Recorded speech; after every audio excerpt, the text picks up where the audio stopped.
নমস্কার বন্ধুরা, আমি আপনাদেরকে দেখাবো যে ঘরেতে বসে খুব সহজে কিভাবে আপনি মোমবাতি বানাবেন, সেটার জন্য কি কি জিনিস দরকার হয়।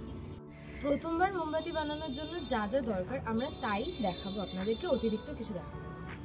হ্যাঁ, অবশ্যই পরের ভিডিওগুলো দেখার জন্য আপনাদেরকে কিন্তু আমাদের চ্যানেলটিকে সাবস্ক্রাইব করতে হবে আর বেল আইকনটিকে প্রেস করতে হবে।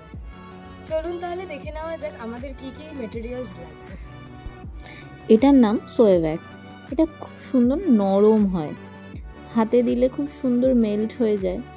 অ্যাকচুয়ালি এই মোম অনেক রকমের মোম আছে, কিন্তু এই মোমটা দিয়ে না খুব সুন্দর মোমবাতিটা তৈরি হয়। আর দেখো মানে খুব সুন্দর দেখতেও। এটা হলো জেল ওয়্যাক্স, এটা সবাই জানো ট্রান্সপারেন্ট হয়। আর এটা দিয়ে ওই জেল টাইপের যে মোমগুলো ওগুলো তৈরি হয়। আর দড়ির ব্যাপারে তো নতুন করে কিছু বলার নেই, মোমবাতির জন্য তো দড়ি মাস্ট। এছাড়াও আরও অনেক রকমের দড়ি আছে, ওগুলো পরে দেখাবো। এটাকে বলে সিলিকন মোল্ড। সুন্দর সুন্দর মোমবাতির ছাঁচ আর কি। তো সুন্দর সুন্দর মোমবাতি বানানোর জন্য এই সিলিকন মোল্ডগুলো লাগে।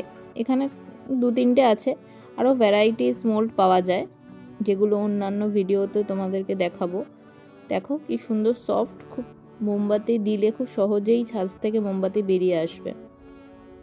তো আরও ভ্যারাইটিস মোল্ড এর পরের ভিডিওতে দেখাবো। এগুলো দেখো, আপাতত খুব সুন্দর, দেখো ভালো করে, আর খুব নরম।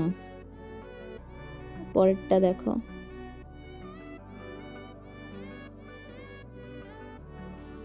এটার মধ্যে বেশ কয়েকটা ছোট ছোট ওই লাভ রয়েছে, ছোট বড় মিশিয়ে। নানান রকম মোমবাতি এতে ইউজ করব, পরে দেখাবো সেগুলো।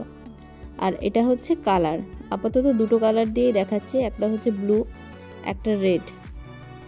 মোমবাতিতে কালার যে ইউজ করি আমরা সেগুলোই পরে দেখাবো যে ভিডিওতে, যে মোমবাতি যখন তৈরি করব যে কালারগুলো কিভাবে ইউজ করতে হয়। আর এটা হচ্ছে পারফিউম, যেটা মোমবাতি থেকে যে সুন্দর গন্ধ বের হয়, তো ভ্যারাইটিস পারফিউম। আর এটা হচ্ছে ড্রাই ফুল, এটা মোমবাতির ডেকোরেশনের জন্য ভ্যারাইটিস ফুল ইউজ করা হয়, সেগুলোই রয়েছে।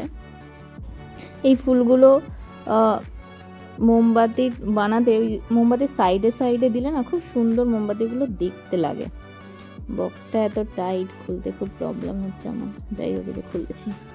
দেখো এই ফুলটা কি সুন্দর, এটা বেশ মোমবাতির উপরে যদি দেওয়া যায় খুব সুন্দর লাগবে। এই পাতা পাতা যেগুলো, বা এই ফুলটা, এই পিঙ্ক কালারের পাতাগুলো যদি ওই সাইডে, মোমবাতির সাইডে দেওয়া যায় খুব সুন্দর লাগে। ভিডিও যখন বানাবো মোমবাতি কিভাবে মানে তৈরি করব, সেই ভিডিওতে তো তোমরা দেখতেই পাবে যে কি মানে ফুলগুলো কিভাবে ঠিক ইউজ হয়।